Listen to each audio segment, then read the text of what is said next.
그때에 헤롯 왕이 손을 들어 교회 중에서 몇 사람을 해하려 하여 요한의 형제 야고보를 칼로 죽이니 유대인들이 이 일을 기뻐하는 것을 보고 베드로도 잡으려 할세. 때는 무교절 기간이라. 잡음에 옥에 가두어 군인 내식인 네 패에게 맡겨 지키고 유월절 후에 백성 앞에 끌어내고자 하더라. 이에 베드로는 옥에 갇혔고 교회는 그를 위하여 간절히 하나님께 기도하더라.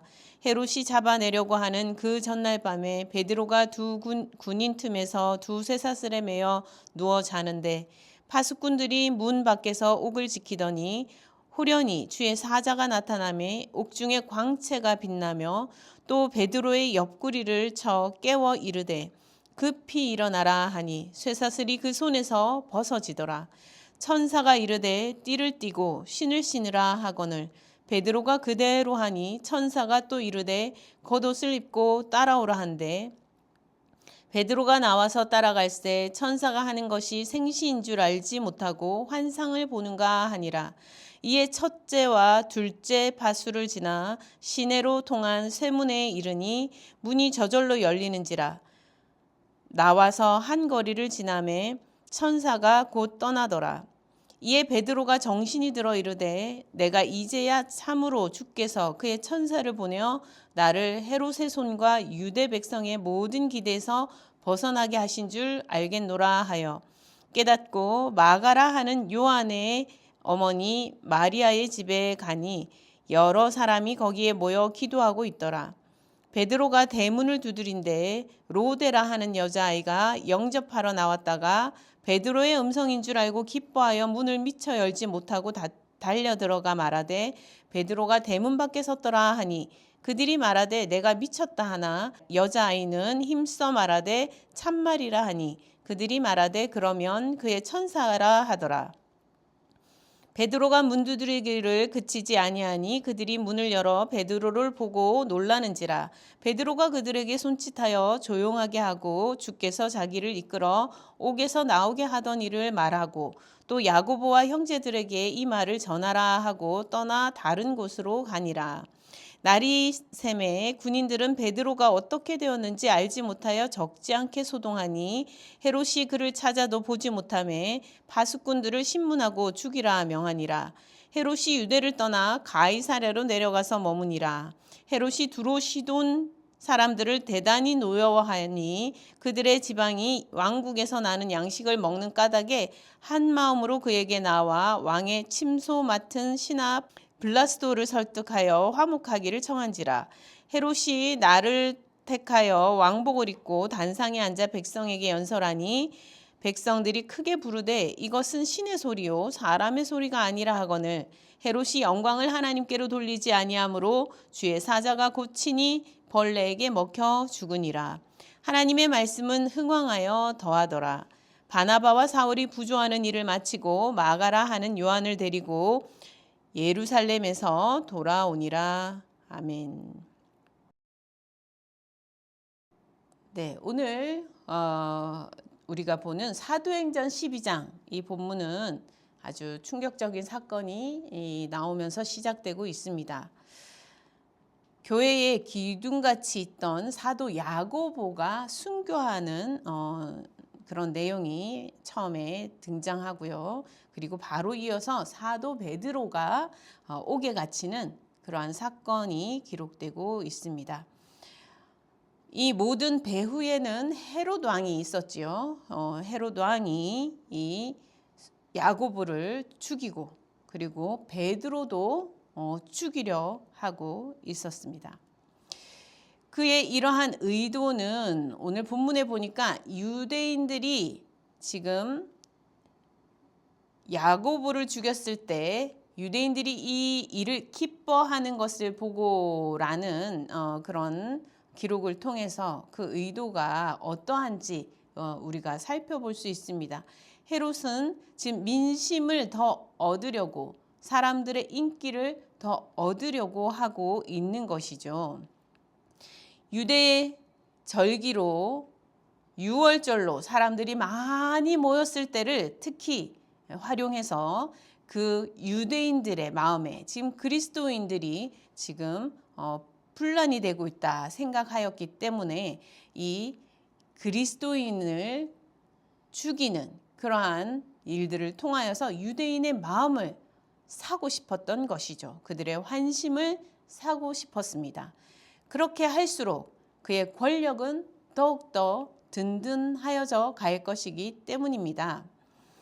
그의 이러한 행동의 동기, 정치적인 그러한 행동의 동기는 정말 사람들, 백성들을 위하는 그러한 올바른 다스림을 하기 위한 것이 아니었고 오직 자신의 이익을 위하여 정치적인 계산, 서로 관계의 원리를 보면서 이렇게 했을 때 이 유대인들이 더 나를 따르고 좋아하고 박수 쳐주겠구나, 나를 지지하겠구나 라는 계산하에서 비롯된 행동이었다 할 수 있겠습니다. 헤롯은 단칼에 야고보를 죽이는 것을 볼 수 있습니다. 야고보의 순교는 초대교회 공동체에 아주 큰 충격과 슬픔을 안겨주었을 것입니다. 불과 얼마 전에 스데반 집사가 순교하는 것을 그리스도인들이 목격하였었죠. 그리고 그 일로 흩어졌다가 곳곳에 오히려 헬라인들에게까지, 이방인에게까지 복음을 전할 수 있는 그런 놀라운 오히려 역전의 일들을 경험하기도 하였습니다. 그럼에도 불구하고 스데반의 집사의 순교 사건이 이제 조금씩 멀어져 가는 가운데에 그들의 믿음이 다시 안정적인 그러한 걸 조금이라도 찾아가려고 하는 그런 이제 얼마 되지 않은 상황에서 예수의 제자, 그야말로 사도죠. 12사도 중에 한 사람인 야고보가 이렇게 헤롯의 칼에 죽게 되는, 순교하게 되는 사건이 벌어지면서 교회 공동체는 더욱더 크게 놀라고 힘든 어려움을 맞게 되었을 것입니다. 그들은 이러한 헤롯의 폭력적인 이러한 지배 구조 아래서 그들이 할 수 있는 일이 많지 않았습니다. 그러나 그들에게는 그 어떤 무기보다 강력한, 그들에게는 가장 중요한 기도의 군사가 될 수 있었습니다. 그들은 한데 모여 베드로가 갇힌 그것을 위하여서, 베드로가 풀려나게 하기 위하여서 기도하였죠. 하나님 도와주십시오. 베드로가 지금 옥에 갇혔습니다. 베드로를 살려주십시오 하고 간절히 기도했을 것입니다. 그렇게 간절히 기도하고 있는 중에 오늘 5절에 보니까 베드로가 옥에 갇혀 있는 모습을 묘사해 주고 있습니다. 베드로의 손에 그리고 발에 쇠사슬이 묶여 있었고요. 그리고 파수꾼들이 문 밖에 옥을 지키고 있었는데 여러 사람들이 짝을 지어서 그리고 네 그룹으로 되어서 그렇게 아주 든든하게 그 옥을 지키고 있었다라고 기록하고 있습니다. 그래서 도저히 빠져나갈 수 없는 이 베드로가 결국은 죽을 수밖에 없어 보이는 그러한 상황에 처해 있었습니다. 모두가 볼 때에 이제 베드로도 야고보의 뒤를 잇겠구나 라고밖에 생각할 수 없는 상황이었죠. 그러나 교회 공동체는 이 베드로를 위하여서 간절히 기도하고 있었습니다. 하나님께서 구하여 주시기를, 주님께서 구하여 주시기를 위하여 아주 간절하게 기도하고 있었습니다. 놀랍게도 오늘 본문에는 천사가 나타나 이 베드로를 구하여 주는 사건이 기록되어 있습니다. 천사가 베드로에게 나타나 베드로에게 그 손에 모든 그 손발의 쇠사슬을 풀어주고 또 옥문을 열어주고 그리고 그 지키는 군사들 앞에서도 그저 지나갈 수 있도록 그렇게 안내를 합니다. 사실 이런 과정이 일어나는 중에 베드로는 그것이 생시인지 그리고 환상인지 구분을 잘 할 수 없었다, 이렇게 기록되어 있습니다. 지금 너무나 이 상황이 놀랍고 또 본인이 지금 자다 일어났거든요. 이 베드로가 지금 그런 위험한 상황 속에서도 사실은 자고 있었어요. 이 지금 죽기 직전인 상황인데 잠이 올 리가 원래는 없을 텐데, 이 베드로는 그 생명이 헤롯의 손에 있다고 생각지 아니하고 자신의 생명이 오직 하나님의 손에 있다라는 것을 믿고 주님의 손에 있음을 믿고 의지하였기에 그는 아마 잠이 든 것 같습니다. 그래서 자고 있다 지금 일어나가지고 천사의 안내를 받고 지금 옥에서 나오게 되는 과정이 있었던 것이죠. 그러다 보니까 지금 자다 깨가지고 지금 정신이 비몽사몽간이에요. 그래서 이게 꿈인지 지금 생신지 구분이 잘 되지 않는 상황인 것입니다. 그래서 어쨌든 그는 천사가 이끄는 대로 한 걸음 한 걸음 천사를 뒤따라서 길을 나오게 됩니다. 그렇게 베드로가 길을 나오게 되다 보니까 이제 이 베드로가 그 성 밖으로 나올 수 있는 문까지 이르는 거예요. 그래서 이제 그 완전히 시내로 갈 수 있는, 그래서 시내로 갈 수 있는, 옥에서 이제 완전히 나와서 시내로 갈 수 있는 문에 이르러서 이제 천사는 거기서 사라지고 헤어지게 됩니다.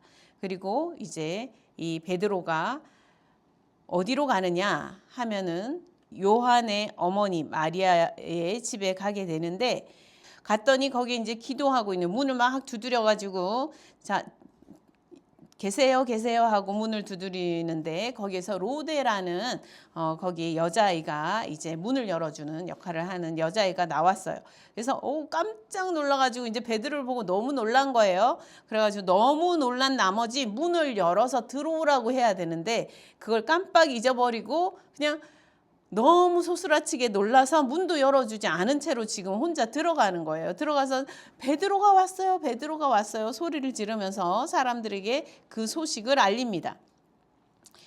그런데 베드로가 왔다는 소식을 사람들은 도저히 믿을 수가 없는 거죠. 지금 함께 기도는 하고 있었지만 막 간절하게 기도는, 하나님 베드로를 살려주십시오, 베드로를 구하여 주십시오, 하나님 베드로가 옥에서 나올 수 있게 해주십시오, 이렇게 막 간절하게 기도는 하고 있었는데 막상 이 로데라는 아이가 베드로가 왔어요, 베드로가 왔어요 이렇게 얘기하니까 그 말을 믿을 수가 없어요. 너 미쳤니? 이렇게.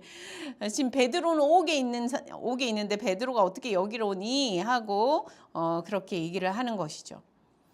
그런데 실제로 베드로가 와 있는 것이죠. 지금 베드로가 문 밖에서 계속 다시 문을 두드리기를 그치지 않았다, 이렇게 얘기합니다. 이 로데가 진짜예요, 정말이에요, 제가 거짓말하는 게 아니라 진짜 베드로가 왔다고요.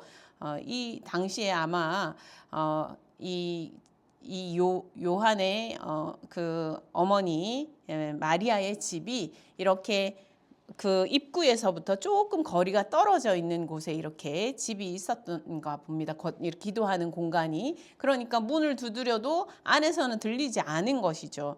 그러다 보니까 바깥에서 문을 열어주는 이제 여자아이가 문을 열어주고 이렇게 해야 되는데, 지금 어쨌든 이 여자아이가 이 소식을 듣고 가서 먼저 전화였는데 계속 문을 두드리고 있는데도 안에서는 몰라요.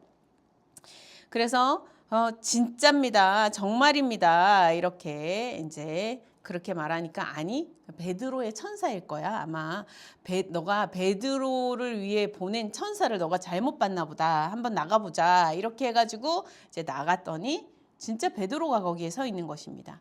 그래서 베드로를 보고 모두가 놀라고 또 기뻐했겠죠. 하나님의 도우심과 역사하심은 우리의 상상과 우리의 이해를 뛰어넘습니다.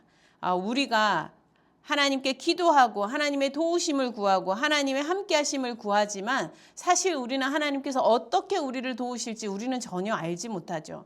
하나님께서 우리를 어떻게 우리 삶의 그 과정에서 우리의 기도의 제목 가운데 어떻게 역사하여 주실지 우리는 구체적으로 알 수가 없습니다. 그럼에도 우리 기도하는 것이죠. 그런데 하나님께서 이렇게 기도하는 가운데 응답하시는 것을 오늘 본문에서는 보여주고 있습니다. 이 교회의 성도들이 함께 간절하게 모여 기도하는 그 가운데 그 기도를 들으시고 베드로의 그 옥문을 열어주신 것이죠. 베드로가 그들에게 이제 손짓합니다. 저 여기 있습니다. 문 좀 열어주세요. 이렇게 해가지고 이제 문을 열어주고 이제 가서 사람들한테 얘기합니다. 잠깐만 조용히 해주세요. 뭐 사람들이 난리가 났겠죠. 아니 베드로다라고 하면서 베드로가 와서 뭐 어떤 사람은 너무 기뻐서 운 사람도 있을 것이고요. 또 너무 기뻐하며 뭐 즐거워하며 막 그렇게 했을 수도 있겠죠. 자, 그래서 베드로가 사람들을 진정시킵니다. 자, 조용히 좀 해보세요. 잠깐만 조용히 해주시기 바랍니다. 제가 여러분에게 이 일이 어떻게 됐는지 얘기를 해야 돼요 라고 하면서 지금 옥에서 자신을 이끌어내신 하나님의 그 역사하심, 하나님의 그 은혜, 하나님의 인도하심, 하나님의 구원하심에 대해서 성도들에게 이야기를 해줍니다. 천사가 자신을 정말 이렇게 자는데 깨워서 그를 구원하여 주신 그 여정을 이야기하고서 그리고 이 일을 야고보와 형제들에게 전해달라 이렇게 이야기하고 있는데요. 여기서 야고보가 또 등장하죠. 12장 1절에서 지금 야고보가 헤롯의 손에 죽었지 않습니까? 그런데 그 야고보는 이제 사도 야고보입니다. 12사도 중에 12제자 중에 한 사람 야고보, 요한의 형제 야고보입니다. 그런 야고보가 죽었는데 지금 여기서 나오는 야고보는 주의 형제 야고보라고 볼 수 있겠습니다. 주의 형제 야고보와 형제들에게 믿음의 형제들 사도들에게 이 말을 전해달라 이렇게 얘기하고 있는 것이죠. 그래서 지금 주의 형제 야고보, 이 야고보가 사실 예루살렘 교회의 지도자 역할들을 또 하고 사도들이 교회 지도자들이지 않습니까? 그래서 이 야고보와 형제들에게 전해달라 하고는 이제 다른 곳으로 또 떠나게 됩니다. 그래서 자신이 지금 이제 쫓길 거 아닙니까? 그래서 이 베드로를 쫓아올 그것을 피해서 다른 곳으로 떠나게 되지요. 이제 아침이 되었습니다.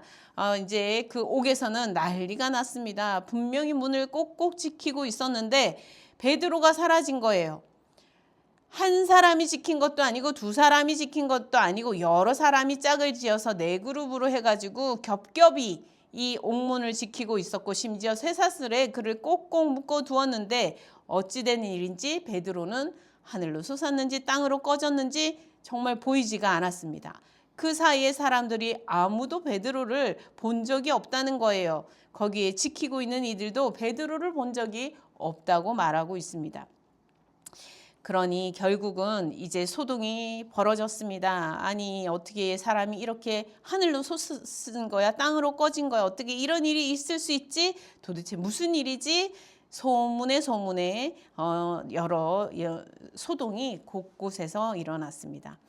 헤롯이 그를 찾으려고 얼마나 노력을 했겠습니까? 자신의 위신이 어떻게 되겠어요? 이 자신이 지금 6월절에 유대인들이 많이 모여 있는 이 6월절에 지금 베드로를 딱 죽여가지고 그의 인기를 높이려고 지금 계획하고 지금 그것을 딱 이룰 수 있는 직전에 있었는데 그 바로 목전에 있었는데 베드로가 사라진 거예요. 그러니 그를 찾고 또 찾고 당장 찾아오라고 이제 군인들을 보내고 명령하고 소리를 지르고 여러 가지 했겠죠. 그러나 결국은 베드로를 찾지 못합니다. 베드로를 잡아오지 못합니다. 결국 그 문을 지켰던 파수꾼 역할을 했던 군인들, 그 군인들을 신문하고 결국 그 사람들을 죽이게 되죠.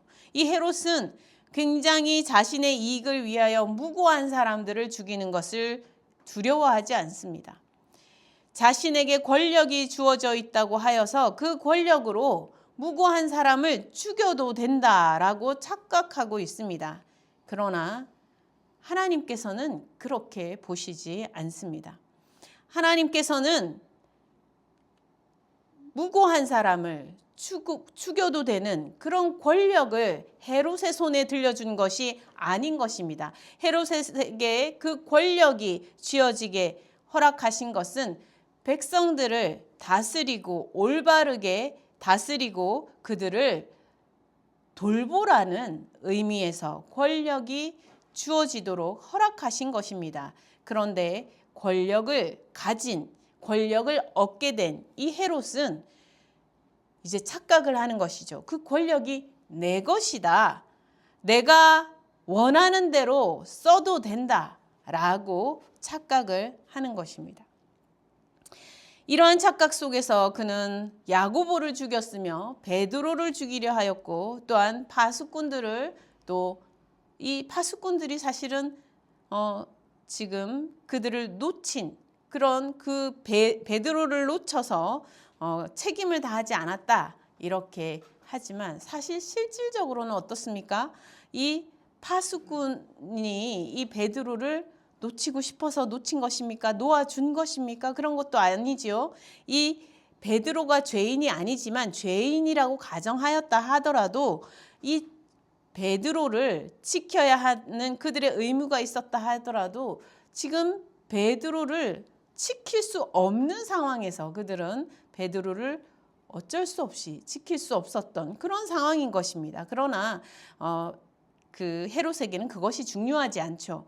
이 파수꾼들의 입장은 전혀 중요하지 않습니다. 그들이 무고한지 그들이 죄가 없는지 이런 것을 따져볼 그런 어떤 이유도 그에게는 없어 보였습니다. 그는 단지 명령만 내리면 되었습니다. 그들을 죽이라고 명령하기만 하면 되었던 것입니다. 이렇게 베드로의 그 투옥 사건은 예상치 못한 방향으로 흘러갔고 헤롯은 자신이 원하지 않는 결과로 흘러가게 되므로 이 헤롯은 아마 심기가 많이 불편했을 것입니다. 20절에서 보면 이 헤롯이 두로와 시돈 사람들을 대단히 노여워했다 이렇게 기록하고 있어요.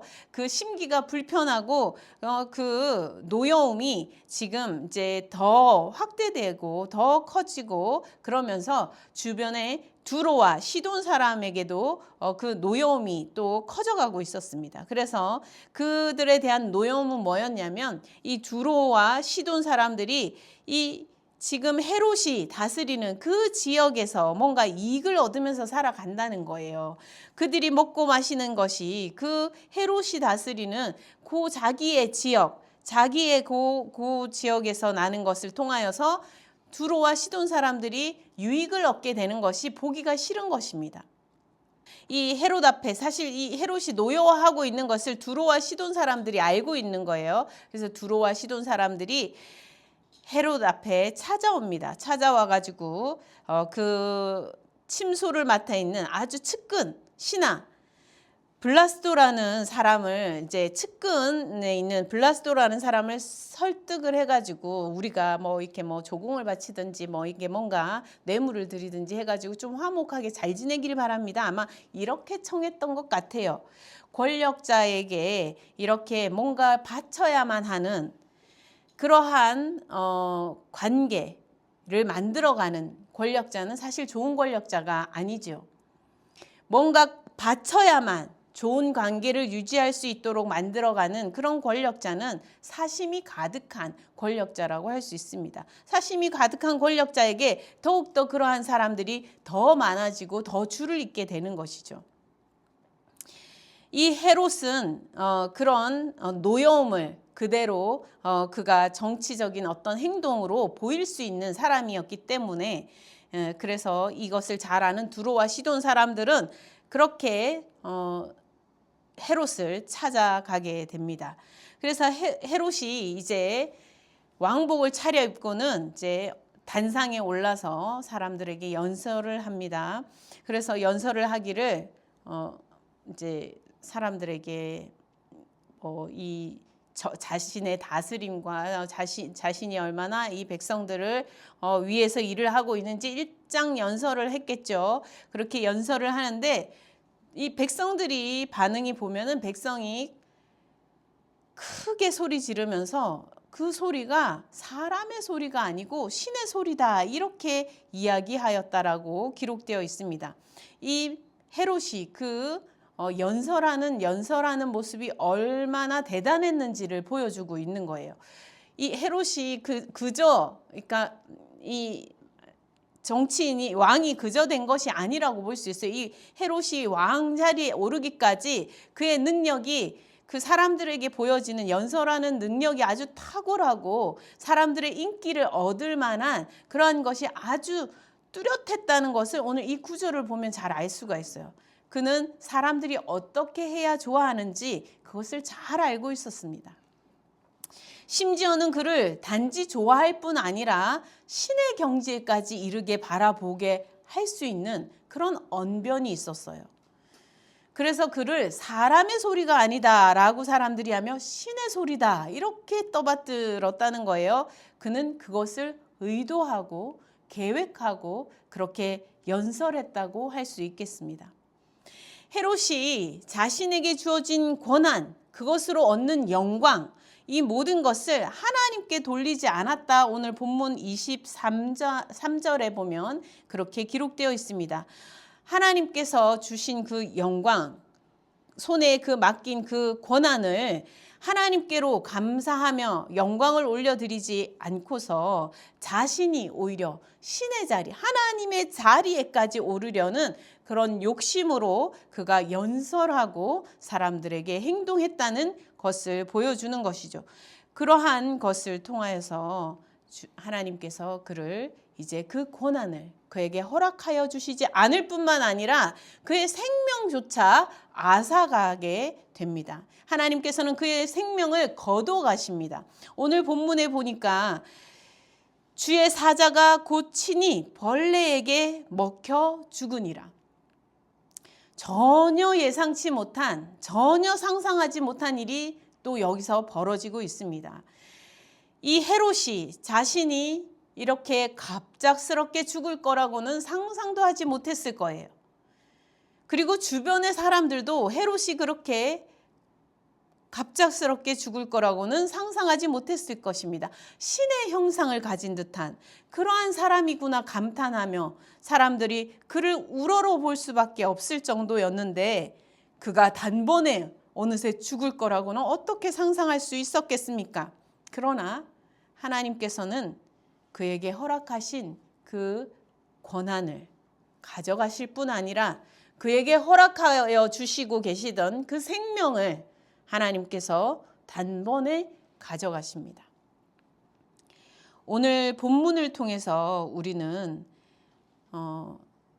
인간의 그 모든 계략과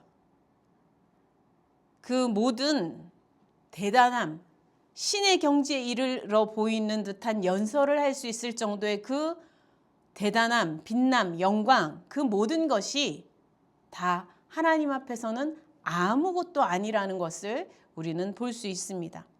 24절에 보니까 하나님의 말씀은 흥왕하여 더하더라 이렇게 기록하고 있습니다.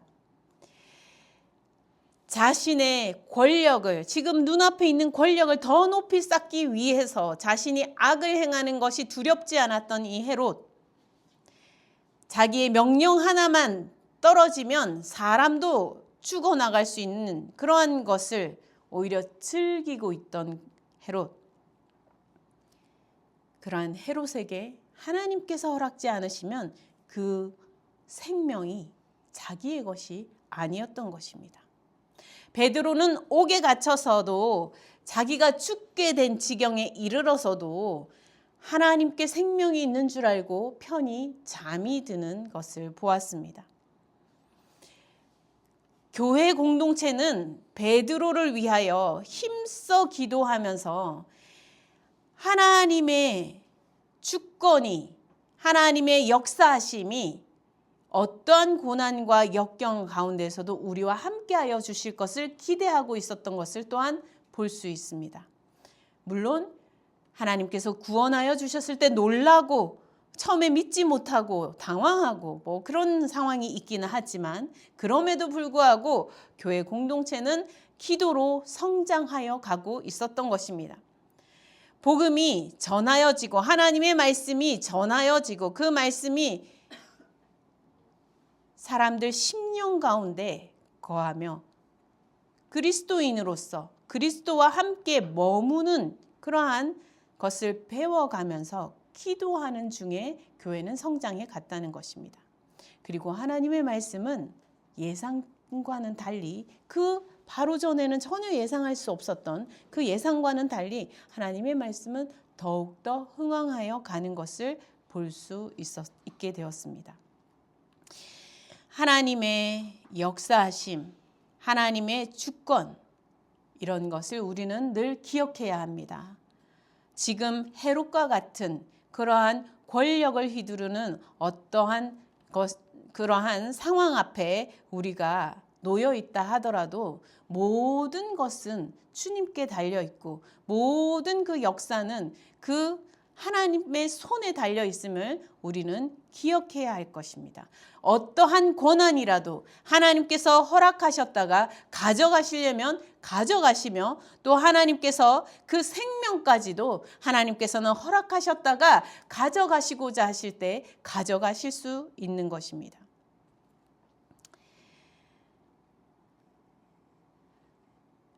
역사 가운데 일하시는 하나님을 기억하면서 우리의 일상 가운데서도 역사하고 계신 하나님을 바라보실 수 있기를 바랍니다. 우리의 일상 가운데 우리의 개인의 역사 가운데서도 우리의 오늘 하루하루, 내일 하루, 일주일 이 삶의 여정 가운데서도 모든 것을 지고 계신 분은 하나님이심을 분명히 기억하실 수 있기를 바랍니다. 하나님의 말씀이 흥황하여 더하여져 갈 것을 믿으시기 바랍니다. 어떤 인간의 권력이 온 세상을 지배할 것이라 착각하지 말아야 합니다. 한 사람의 어떤 권한이 우리의 모든 것을 지배할 수 있을 것이라 착각하지 말아야 합니다. 하나님의 말씀이 널리 전하여져 가고 하나님의 말씀이 많은 생명을 구원하시고자 하시는 그 하나님의 구원의 능력의 말씀이 땅끝까지 이르러 전파될 것입니다. 하나님의 말씀이 흥황하여 더하여지는 것을 우리 모두는 이 초대교회 공동체들과 더불어 오늘날 우리들도 함께 목격하게 될 것입니다. 함께 기도하시겠습니다. 하나님 아버지, 우리가 살아가는 일상 속에서 하나님의 말씀이 흥황하여져 가는 것이 보이기보다 한 사람의 권력이, 권한이 많은 것을 휘두르고 있는 것이 더욱더 강력하게 보이고 우리도 우리의 삶이 거기에 지배당하며 어려움을 겪는 일들 많이 있습니다. 주님, 눈을 들어 하나님을 바라보게 하여 주옵소서. 우리의 생명의 주권자이시며 이 역사의 주관자가 되시는 살아계신 하나님을 바라보게 하여 주시옵소서. 그리하여 결국 모든 권한은 하나님께로부터 부여받는 것이며 거룩한 소명과 사명을 함께 부여받는 것임을 기억하게 하시고 또한 고난과 어려움이 있을 때에 간절한 기도로 한 발 한 발 나아갈 수 있게 인도하시며 기도하는 중에 응답하여 주시는 우리가 예상치도 못한 은혜 가운데로 이끌어 주시고 구원의 놀라운 역사 가운데로 우리를 초대하여 주시는 그 은혜로 나아갈 수 있게 인도하여 주시옵소서. 오직 하나님의 말씀이 더하여 흥황하여져 갈 줄 믿고 믿음으로 나아가게 하옵소서. 예수 그리스도 이름으로 기도드립니다. 아멘.